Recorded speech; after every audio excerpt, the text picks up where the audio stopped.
I thought that would be a great idea, and I thought we were going to have maybe 20 people somewhere and a couple of presentations and we're going to be done. But the Palm Beach County Planning Congress took this much more seriously. So now we have this event today, and I'm really looking forward to it.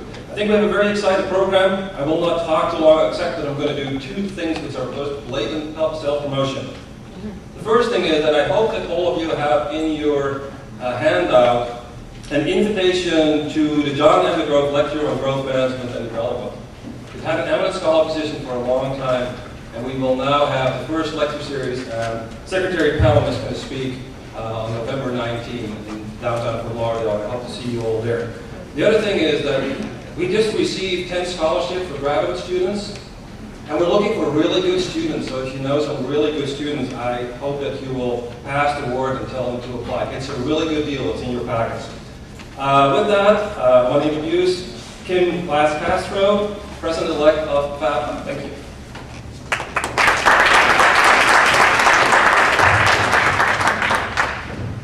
Good morning. Good morning. On behalf of the Treasure Coast and Broward sections of the Florida chapter of the American Planning Association, thank you for attending this morning's session. You know, we don't have to look too far beyond our own back doors to see why Florida residents are disappointed with their elected officials, have lost faith in the governmental processes, and have reacted with extreme initiatives like hometown democracy. Part of this morning's discussion will revisit our AICP ethics and our principal obligation to serve the public. I'd like to thank the Planning Congress and Florida Atlantic University for organizing this for us today. Y'all didn't mention, but he is our university liaison on FAPA's executive committee. So he's actively involved in our professional planning organization. I just wanted to mention also, mark your calendars for January 31st. That's our annual legislative breakfast. It's going to be in Palm Beach Gardens at the Embassy Suites, which is on the south side of PGA Boulevard. So I'll be looking forward to notices on that. Next, Wendy Chin will come up, who is the president of the Planning Congress.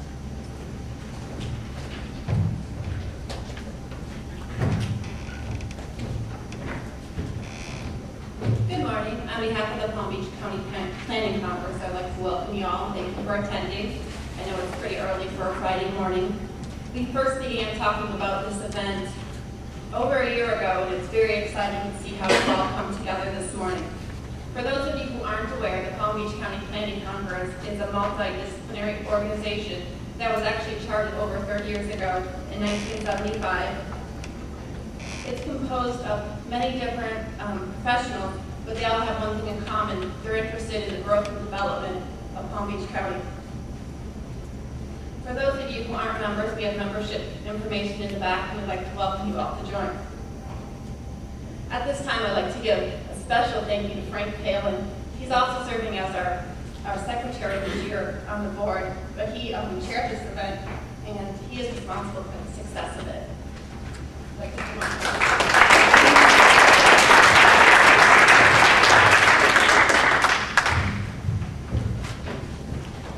Good morning. My name is Frank Palin. I am Secretary of the Planning Congress for this year, and also helped to organize with a lot of other people. And at the end of the session, we'll hope to give some thanks to those folks. For some administrative matters, you do have a package of information. On the left-hand side are administrative matters for today, including the instructions. If you're a member of the Florida Bar, we've been certified for 4 hours of CLE credit.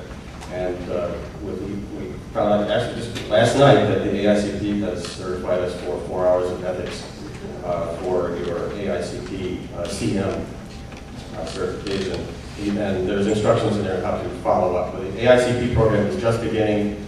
There are some administrative glitches that need to be monitored, so you have to carefully monitor the AICP website to make sure you get credit that the information has been provided to you.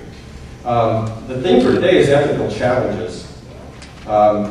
The question, I guess, that we've been going through for the last year and a half, you'll find in your packet on the right-hand side a chronology of basically prosecutions by the U.S. Attorney's Office for the Southern District of Florida.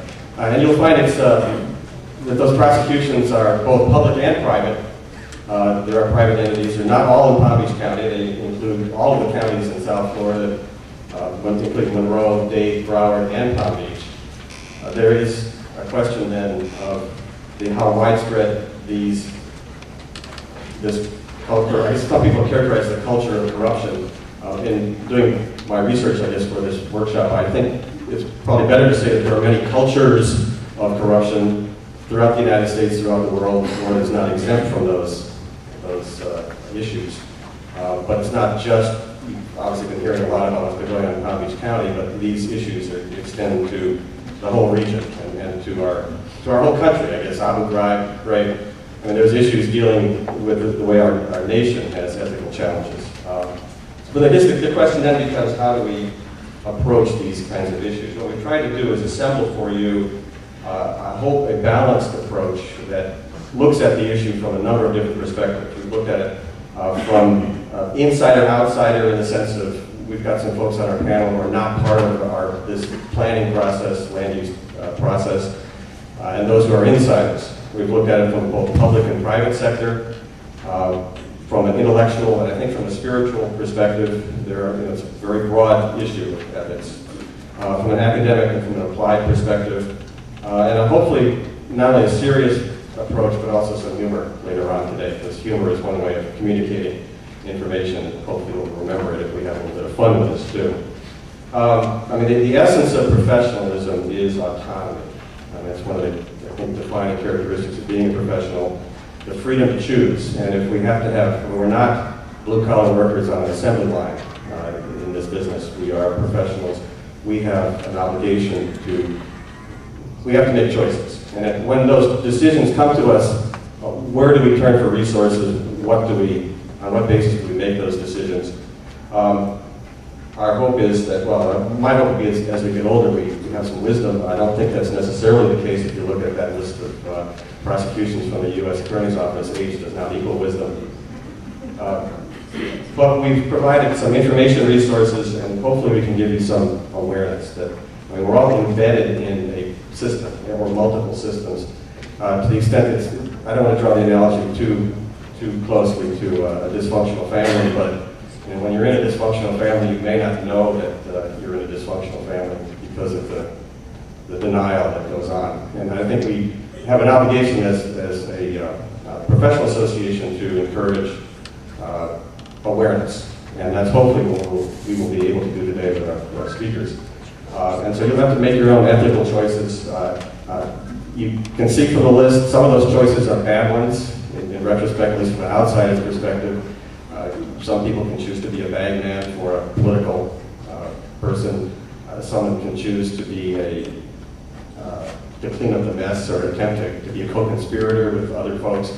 Those are all choices that have to be, that hopefully you won't be faced with, but let's be realistic. In this country and in South Florida, some people are going to be faced with those choices. You'll have to choose your own ethical path, and hopefully by the end of the day you'll have some resources that you'll be able to take with you to answer those questions. And with that, I am now going to begin our today's session with Joel Engelhardt, who is editorial writer of the Palm Beach Post, an institution that has been instrumental, I think, at least in Palm Beach County, in revealing to the public the depth and the extent of these ethical issues. Joel.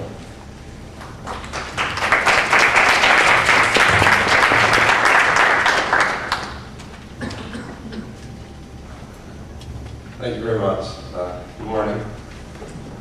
It's 9 o'clock, 9, and I'm going to speak for about 15 minutes. And it's 9 o'clock, so let's have some corruption.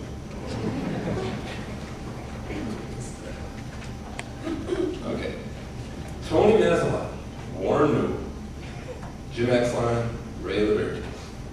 4 Palm Beach County politicians, either in prison or on their way. In Broward County, there's Sheriff Ken Jennings. In Miami, nearly the entire Capital Improvements Department was running a private business out of their offices. Do these examples of public corruption represent an aberration, or are they long overdue comeuppance? as planning professionals, have you ever been confronted by a politician trying to put the squeeze on you? Just between us, and I don't think there are any FBI agents in the room. How many of you have ever encountered such a thing? Right there. Can you survive in the business in South Florida if you don't play the game? Especially when your competition is playing it? Can you sleep at night? Where do you draw the line? So I hope you'll be thinking about these kinds of questions throughout the conference today. But to try to answer the questions now, I think it would be good to look at one in depth at one of the most overt acts of public corruption in Palm Beach County history. This is how County Commissioner Tony Maslotti lined up an $8 million payoff for a rezoning vote.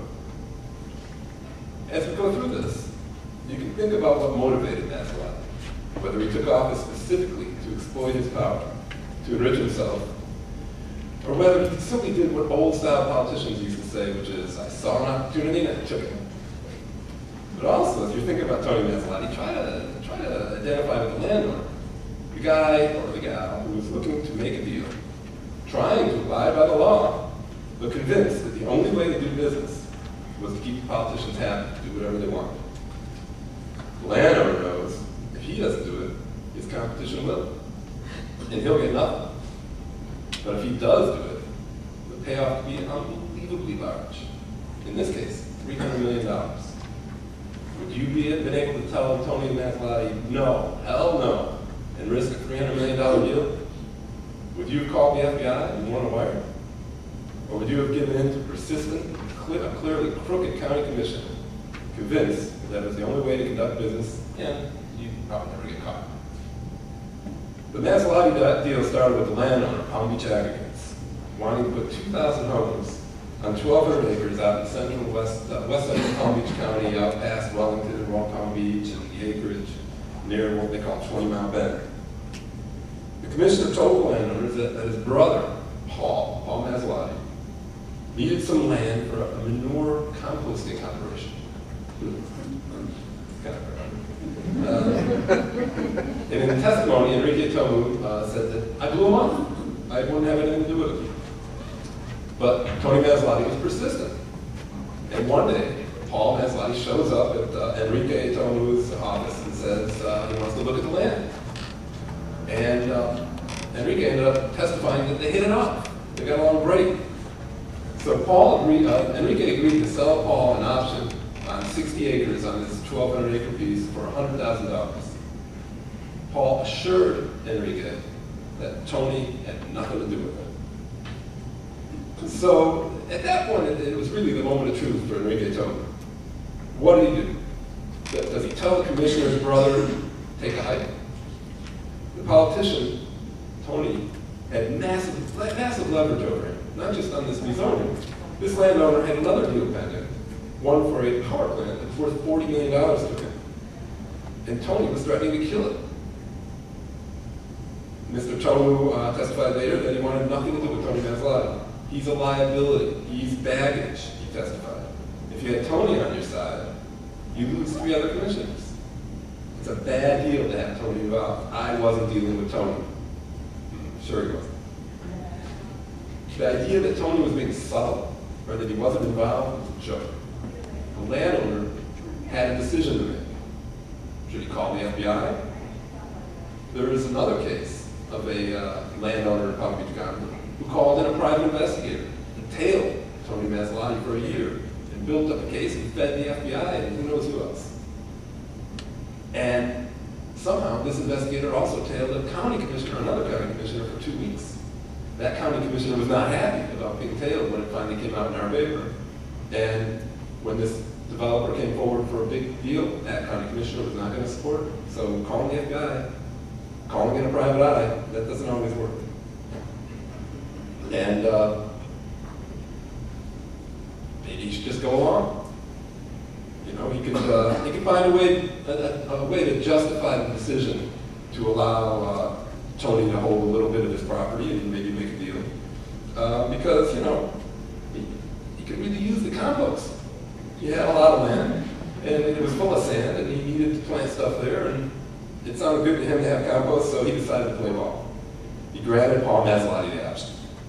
Now, the genius of this move, from Tony Mazzalotti's perspective, is that it gives Tony leverage over the landowner even after Tony delivers what the landowner wants, which is the rezoning.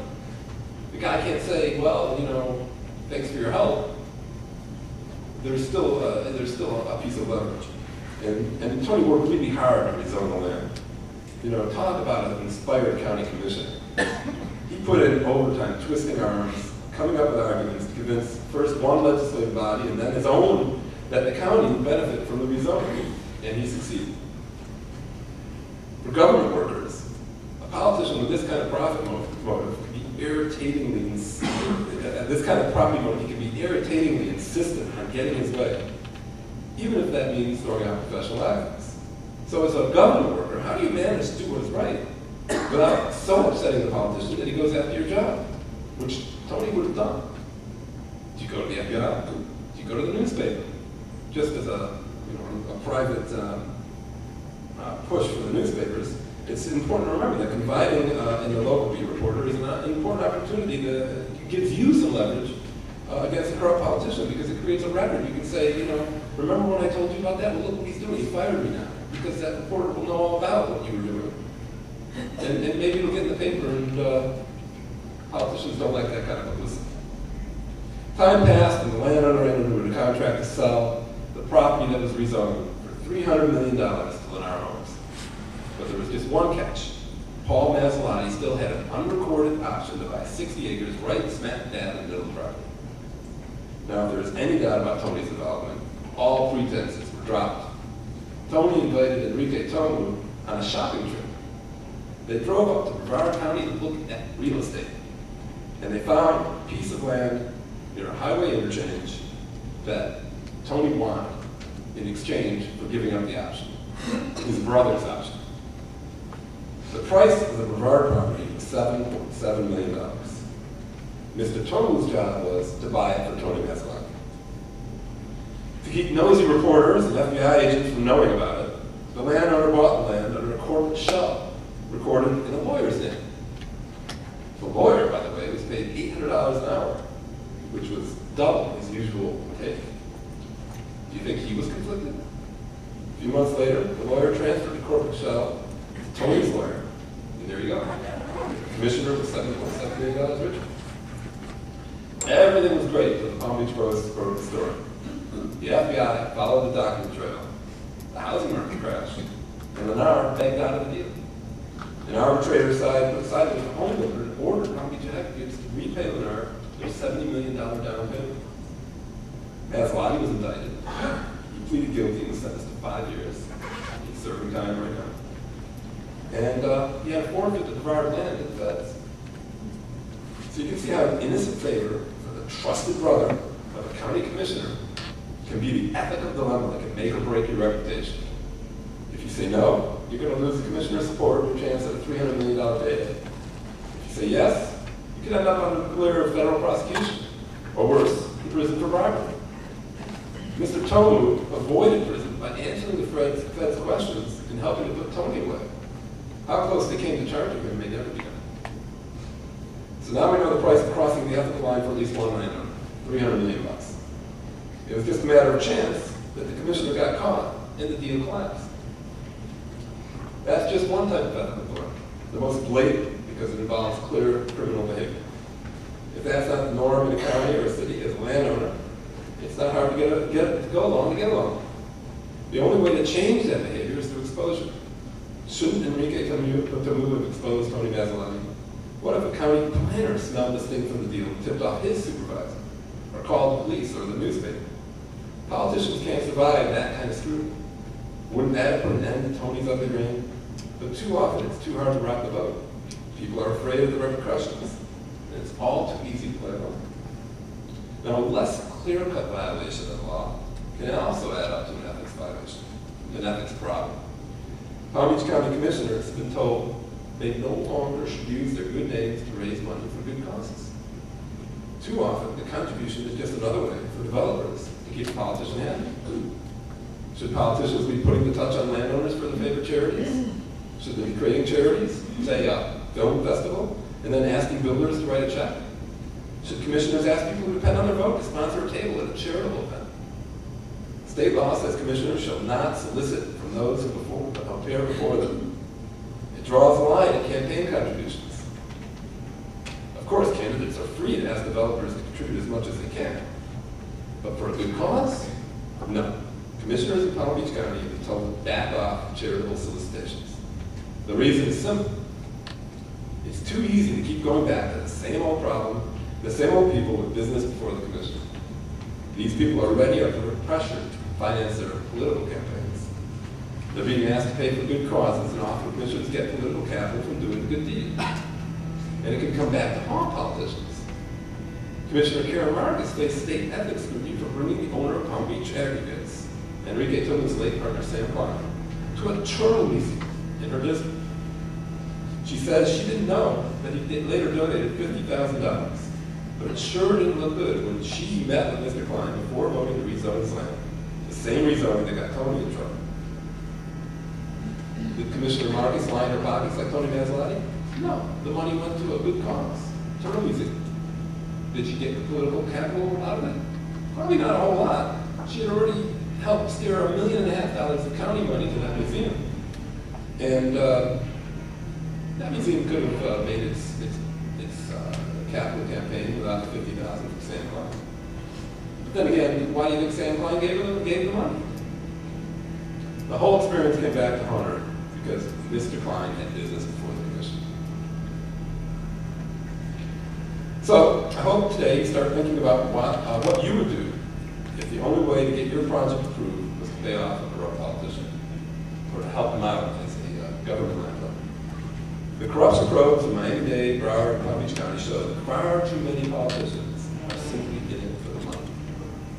Leave all the bluster is an underlying expectation that, coin a phrase from the West Palm Beach grand jury, you have to pay to play.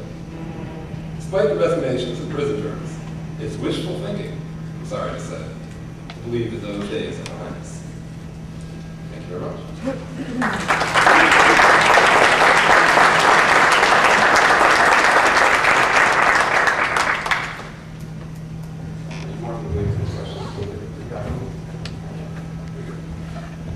We have an opportunity, I forgot to mention at the end of the session, for question and answer. So Joel's going to stay around. Well, we've heard the environmental issues that we have to deal with in a broad sense. Now I'm going to turn to the lecturing part of our session. First, the next would be ethical conduct, the ideal and the real from both sides of the dais, between Lenny Berger and Nancy Stroud. Lenny is the Assistant County Attorney who handles ethical matters, advising the Palm Beach County Commission. Nancy is an attorney in private practice who does a lot of counseling on ethical issues for the planning profession. So in turn, then they've worked out their own arrangement in terms of how they're going to divide up their time.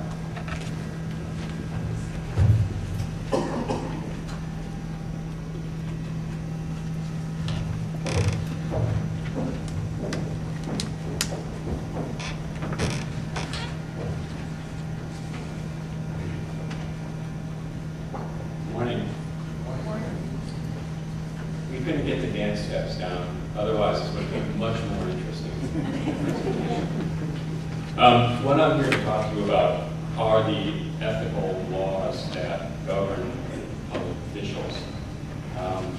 It's not interesting. Sorry. First thing I want to deal with is the state code of ethics. The people who we deal with every day are supposed to follow these laws. There are two sets of laws, I think, that everybody needs to be aware of, and it is astonishing to me that in this day and age, this is not really understood by a lot of public officials, maybe something you all run into. There are prohibited conflicts of interest, and there are voting conflicts of interest.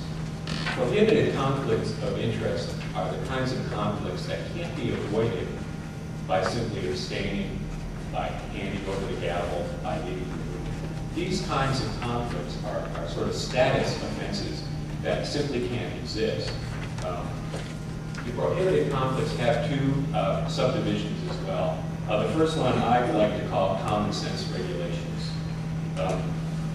One, you can't use information that's available to you because of your position, but not to the general public for your own private benefit or the benefit of the other, or benefit of others. Two, you can't corruptly use your office for private gain. And three is neither you nor your spouse or minor children can accept anything of value, which I think is what Joel was alluding to earlier, when you know or should know under the circumstances that that thing of value was given to you in exchange for some sort of official act. Now, of course, it's said that simply being in a position one day to assist somebody in the future is not enough to violate this law. You do have to look at the facts and the circumstances surrounding every situation to determine whether you have a problem here.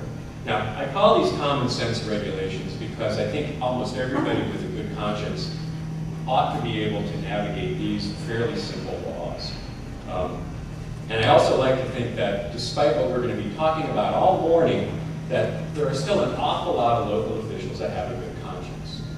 I know there are some that have a bad conscience, or some that probably have no conscience at all. Ones we've read about and ones that you may encounter in your daily jobs. Probably the most important thing for all of us to be contemplating today is what you, the land planners, do when you find yourself in between one of these public officials and a client who just wants to get the stupid project done and isn't going to be too concerned with these trifling laws as long as it doesn't cost you too much. That's the problem for you all to contend with. But enough about common sense. Let's talk about the prohibited business relationships as well. Local officials can't do business with their own agency. And that extends to any sort of business that they or their spouse or kids have as little as 5% interest in. In addition, they're prohibited in their private capacity from having some kind of contractual relationship with any business that's doing business with the agency or being regulated by the agency. And being regulated in this sense does not mean the sort of regular regulation that all of us endure every single day. Stopping at a stop sign is not the kind of regulation that the Commission on Ethics is talking about. On the other hand, circumstances where the governing body actually exercises some discretion is the sort of regulation we're talking about. One thing that is a sort of interesting wrinkle, which I still think is good law in the Ethics Commission opinions, is that land use decisions made by staff and other boards besides the governing body does not fall under this regulated by prohibition when you're talking about a public official who's a member of the governing body. Voting conflicts has a much broader reach. Voting conflicts prohibits a public official from voting on anything that would inure to the gain or loss of the official's spouse, sibling, kid, parents.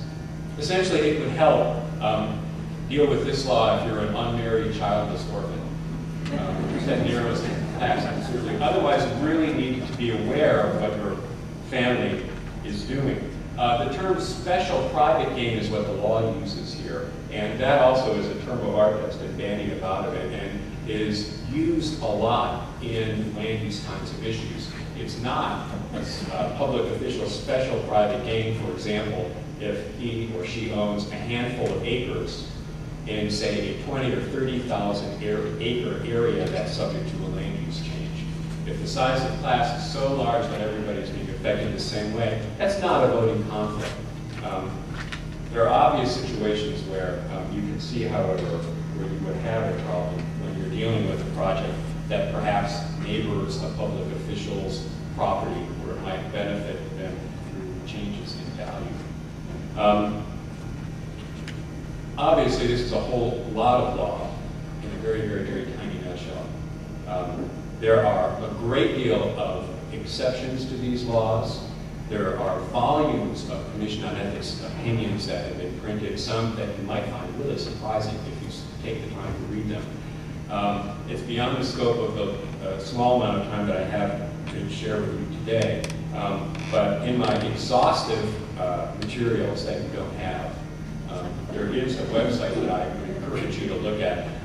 The materials are sitting in Frank Palin's email queue, and I sent them too late. They didn't get here on time, and I apologize.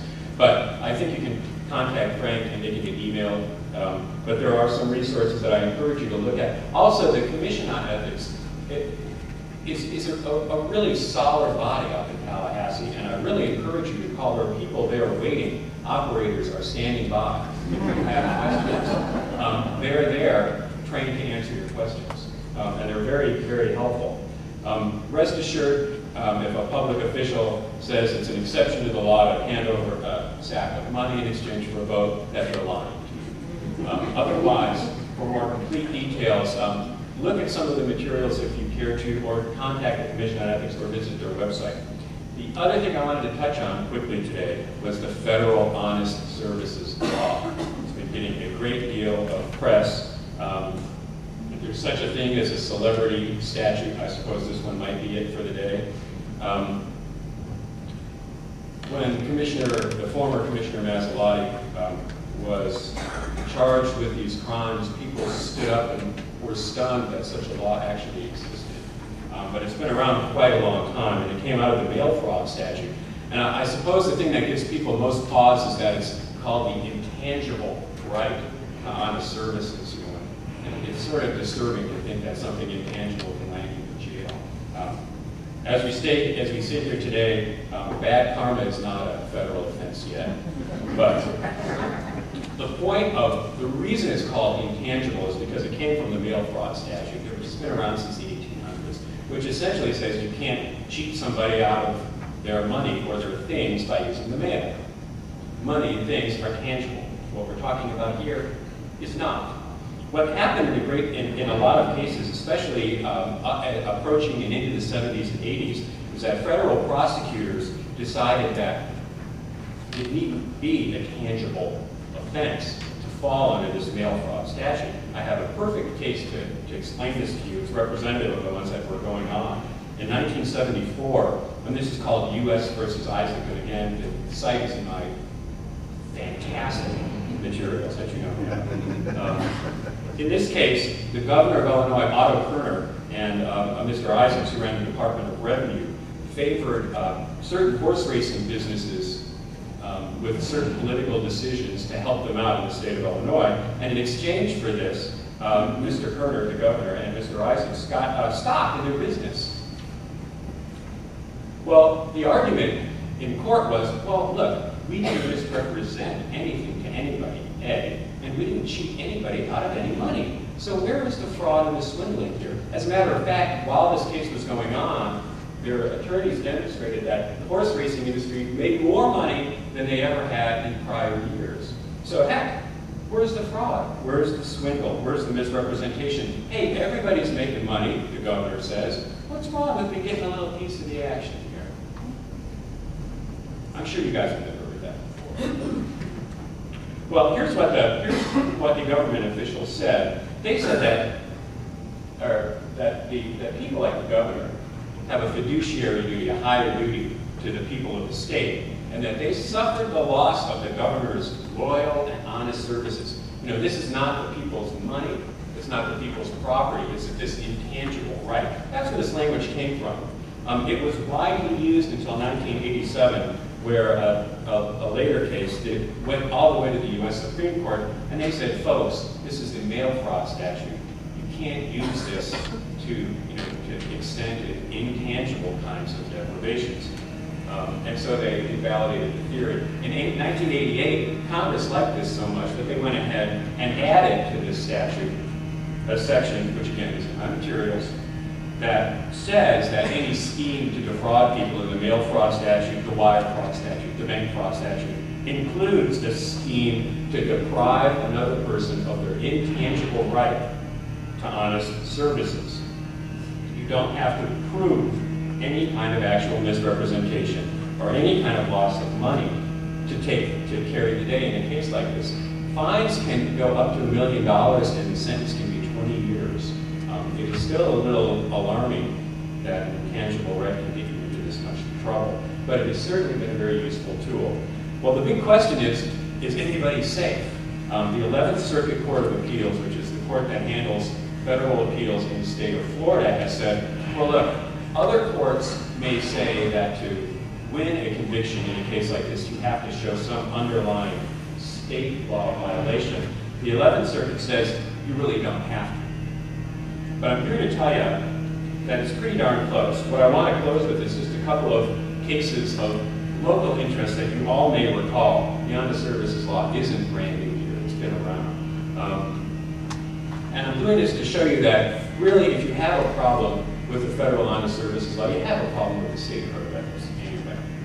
You may remember as recently as 2003, Mr. Hasner, who served on the Palm Beach County Housing Finance Authority, he concealed commissions that were paid to him in connection with a real estate transaction where the property was going to be developed with bonds issued by the Housing Finance Authority. You may also remember the ever-entertaining mayor of Sunrise, Mr. Lamello. Back in 1990, his term abruptly ended when it was discovered that he was funneling dollars to his friends through contracts for services that didn't exist. Probably also reading the paper, remember Operation Courtroom, where judges were put in jail in Miami-Dade County for getting kickbacks in exchange for assigning special public defenders. And finally, my favorite one, the last one, has anybody worked in Lee County much? Or not much? A little bit? If you remember Commissioner Ms. Lopez Lucas, she had a different name. She took bribes from a lobbyist in exchange for votes. But the kicker is she also entered into this scheme with this lobbyist to start a blackmail campaign against a candidate for another commission seat. The reasoning was that if that seated commissioner lost the seat, the lobbyist would lose the favorable composition of the board that he was after. The way they went about this blackmail scheme was fantastic. The person who was running on a family values issue. The commissioner and the lobbyist had a videotape that demonstrated that this candidate was having an extramarital affair with somebody else. And they actually sent the videotape to the TV stations. It aired, and this person was soundly defeated. What is just excellent about this case is that during this time, the lobbyist and the commissioner were having an affair also. It's really true. And they actually got married by the time this lawsuit ended. And I don't know how they handled conjugal business, but the bottom line of all of these, what the federal law says, and judges have said is this: when a government officer proceeds in an official endeavor, like when they decide to vote on a particular issue, his constituents have a right to have their best interest on the basis of that decision. If instead they secretly make a decision based on his own personal interests, like when you accept a bribe or benefit from some undisclosed conflict of interest, you have defrauded the public of its honest services. Now, the state statute is really not that much different. The very first sentence of the Code of Ethics says that it's essential to the proper conduct and operation of the government that public officials be independent and impartial, and that the public office not be used for private gain. In a nutshell, if you have one problem, you have the other. And I'll tell you, just to make sure you're all very careful about how you conduct your business, that the Federal Honest Services Law is not limited to public officials only. And with that,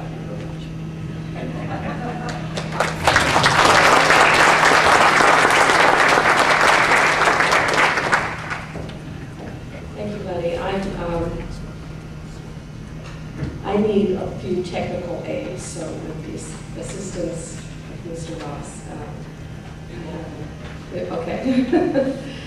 We might tend to think from the conversation so far that it's really only public officials that have to be concerned about being ethical, but professionals obviously do as well, not only for their professional certifications, but for their consciences, I suppose.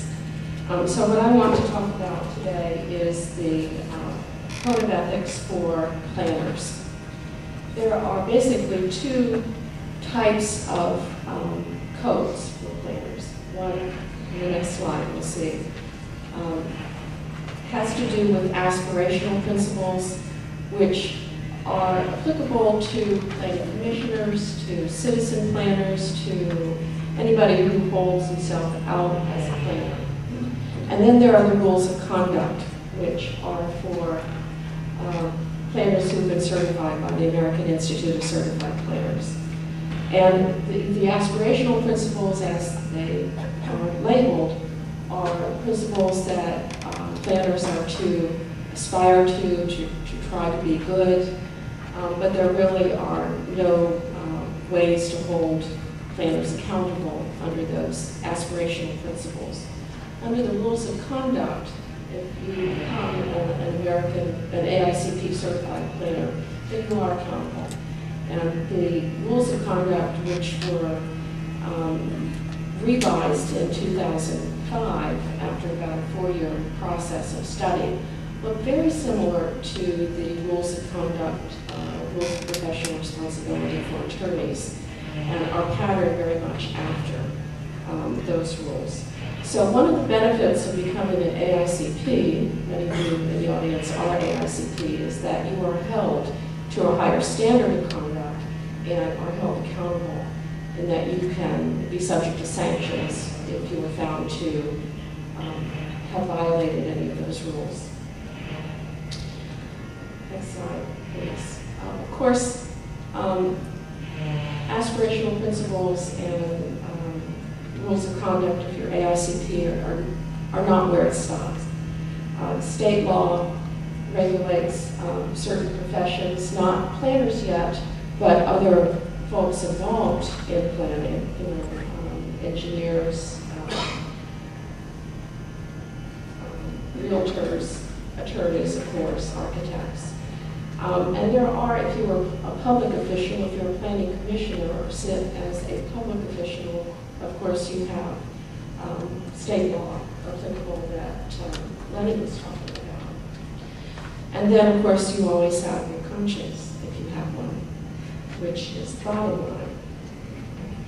Let me just go over the aspirational principles. There are 3 types of principles and many kinds of sub-principles under each of these types, but they're the kinds of things that you really should have learned in kindergarten, right? Or in planning school, at least. The first principle being that the planning process must continuously pursue and faithfully serve the public interest. I think this principle, which is reflected also in the rules of conduct, is outstanding for planners. It really sets planners apart. If you go to the rules for attorneys, this isn't the first rule, unfortunately. But for the planning profession, this is what we hold out to be the first rule, the public interest. Secondly, participants in the planning process must continuously pursue improvements in their planning competence, and that is to lead to public respect for the process, which in the end serves the public interest. And then third, did I miss the third? The second one I already talked about. The third, planning participants must continuously strive to achieve high standards of integrity and proficiency. So those are the kinds of principles, general principles, that planning advocates, planning commissioners, persons involved in the planning process are to aspire to. What about the rules of conduct? The next slide. There are 25 rules of conduct. They are all available on the website of the American Planning Association, www.planning.org. There are rules that when you take the test to become an AICP, you are tested on. And these are the rules that you must continuously review and be educated on and get your ethics credit for, which is, of course, available today from this this great program that's been provided. The rules are implemented through a process that looks very legalistic and has become very legalistic since the revisions in 2005. Any anonymous person can bring a charge of misconduct against a planner, an AICP planner, to the AICP, American Institute of Certified Planners, by calling the AICP. That starts a process for review, and under that review process, there is notice and opportunity for a hearing. It can be a very legalistic and very expensive process to go through. Eventually, the Committee on Ethics at the AICP will decide if there's if the charge is supported, and sanctions, including a reprimand, suspension from AICP, or even expulsion from AICP, are available. Well, as far as I know, suspension and expulsion has never been actually exercised. But I think this is probably because most people don't know that there is such a process to report planners or AICP planners. There have been instances of reprimands. The story that's told in Florida is that there was a planner under the old rules that received a reprimand, and as part of his sanctions, he was required to attend a planning conference and explain what his misconduct was. And I did not see it myself, but all the reports that I've heard was that it actually ended up being a very positive experience and a learning experience. The person who was charged and reprimanded actually used it as an educational experience for himself and also for other planners. So positive results from that. Have we ever seen anything like that from public officials? Not yet. I think maybe they should become AICP planners. There are, of the 25 rules of conduct, I just wanted to point out a few specifically because they are very oriented to the public process. And they just are so obvious when you read them. Should not provide, we should not fail to provide adequate, timely, clear, and accurate information on planning issues when a planner is appearing before the Planning Commission or the City Council. They should be accurate and fair in the information. We tend to think of ourselves sometimes as advocates, but advocacy also includes being fair and accurate. We shouldn't accept an assignment when the services involve conduct we know to be illegal or in violation of the rules. Let's not be stupid, folks. We don't really want to be outside of the law. Next slide, please. There's a fairly complicated rule about accepting an assignment to advocate a position which is different than a position that you have advocated before, switching sides, which is always a temptation, and a process for discerning if it really is a different side, if it presents a detriment to our client, and then finally it's permissible if you make full disclosure and receive written permission. Has anyone ever done that? I think that's a great rule. I've actually never seen it in practice, but that doesn't mean it hasn't happened. Next slide, please. We shouldn't take bribes. That should be an easy one.